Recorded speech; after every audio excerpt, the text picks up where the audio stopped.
Jour de l'Assomption.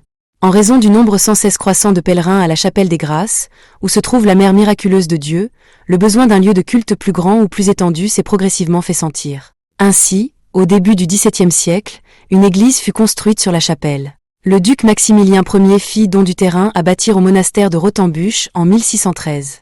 La bonne nouvelle, qui vit dans la chapelle de la Grâce pour les pèlerins, se retrouve également dans la grande église de pèlerinage. Tout d'abord, cette église, construite entre 1616 et 1619, constitue une étape importante dans l'histoire de l'art du Pfaffenwinkel. Pour la première fois dans cette zone, nous trouvons une église de la fin de la Renaissance. La salle lumineuse avec sa décoration en stuc fine et soigneusement structurée, composée de bandes décoratives de tiges de perles et de feuilles de cœur, ainsi que de volutes et de têtes d'anges ailées sur la voûte et dans les niches des fenêtres, nous emmène de la fin de la Renaissance au début du baroque. Nous devons certainement la construction et l'ameublement initial de l'église aux artistes de Wellem, en particulier à Bartholomew Steinle, sculpteur et directeur de la construction de l'église de Wellem, ainsi qu'à Elias Grété l'Ancien.